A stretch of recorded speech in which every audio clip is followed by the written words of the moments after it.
O que eu acho? Eu não sei se vocês escutaram, ouviram, e é bem provável que não tenham visto, o que o ministro das Relações Exteriores da China propôs. E eu já vou adiantar aqui, tá? Eu vou elogiar o ministro das Relações Exteriores da China. Eu vou elogiar ele, porque o posicionamento que ele teve, na minha opinião, dá a saída do conflito, dá a saída desse conflito todo, tá? Ao menos como. Ele não diz exatamente o que, mas o como ele já definiu. E isso é, eu diria que é a maior parte do problema resolvido. No entanto, né, as pessoas precisam prestar atenção nele. É isso que eu acho que é importante aqui.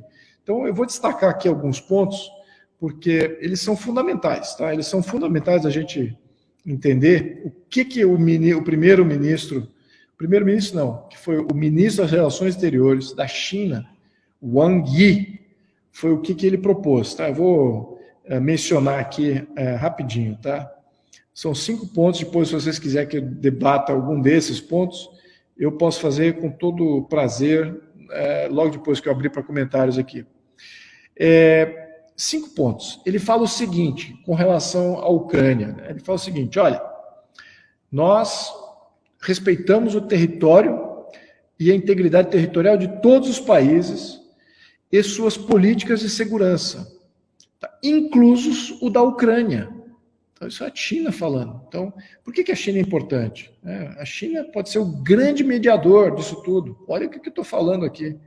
Estou falando ali de um partido comunista chinês, o ministro das Relações Exteriores do Partido Comunista Chinês. E o que ele está falando? Ele está falando exatamente isso, que respeita a integridade territorial de todos os países e de suas políticas de segurança nacional, inclusos da Ucrânia, né? Então, isso já é um padrão na ONU. Isso já mostra, isso aqui é um padrão da ONU, isso aqui está na Carta Constitucional da ONU. Só que está óbvio que a ONU não consegue forçar essa situação, forçar que os partidos respeitem a integridade territorial, né? Que aqueles que estão no conflito, né? Então, cabe talvez a um mediador como a China de fazer isso, né? E eu acho que a China está muito bem posicionada para isso. Segundo ponto, vamos escutar antes, depois a gente entra no mérito aqui. Segundo, planos de segurança. Ele fala o seguinte, que a segurança nacional de um país não pode significar a insegurança de outro. Olha o que ele está falando, hein?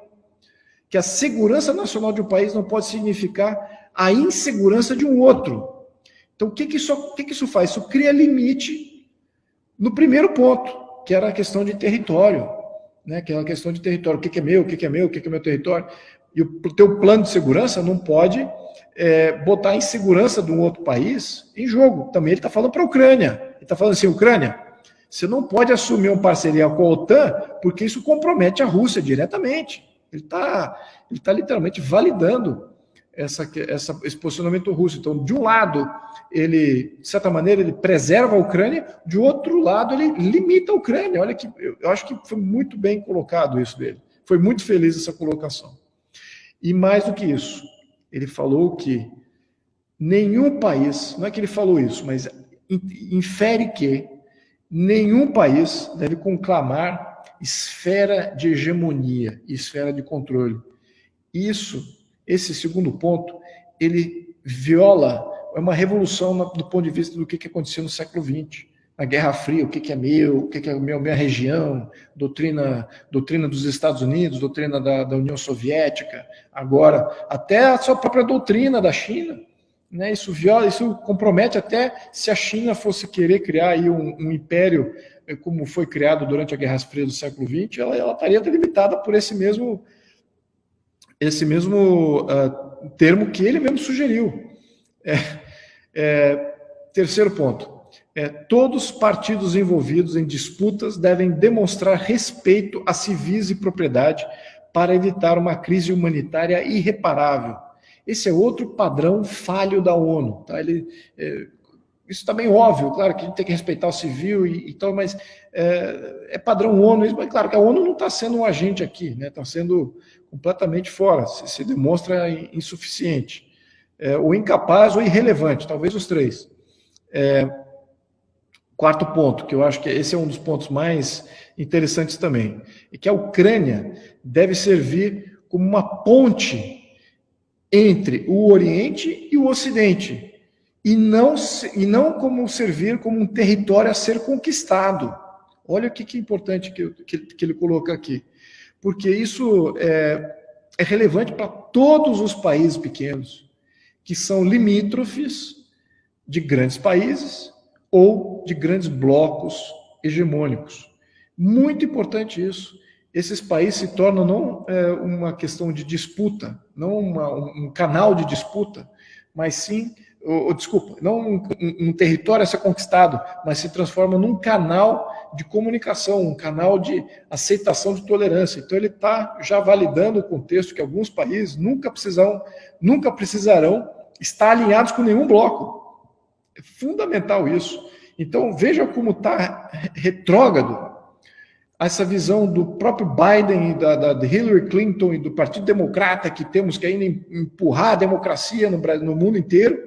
E, do outro lado, você tem ainda líderes que ainda pensam como o século XX, que estão enraizados naquele modelo de Guerra Fria, de território, de conquista bélica, etc., então, e autocracia, etc. Então, você veja a dicotomia aqui desses pensamentos, como eles ainda existem, e como ele está dizendo aqui, olha, o mundo é plural.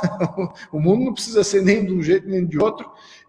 Temos que tolerar, e tem alguns países que servem como canais de comunicação, canais de tolerância. Muito interessante essa visão. Bem inovadora no meu ponto de vista. E, claro, o último ponto que ele levantou é que o Conselho de Segurança da ONU deve ser usado como facilitador para atingir um resultado, para atingir um resultado que é fonte de disputa, e não para exacerbar essas disputas. E é exatamente isso que está acontecendo. O Conselho de Segurança da ONU, que tem esse poder praticamente totalitário no mundo inteiro, né, ao menos de chancelaria, ou de dizer o que é o certo e o que é errado, e talvez validar mobilizações, validar ataques ou validar defesas. Então, esse conselho ele tem que ser usado como facilitador e resolução de problemas, e não como sendo um catalisador de disputas e polarização. Meus amigos, eu queria terminar com esse elogio aí ao ministro Wang Yi, da China, deve ser do Partido Comunista, mas de qualquer maneira, independente dessa filiação, eu achei esses pontos como apontando aqui a uma saída pacificadora para limitar a perda de vida.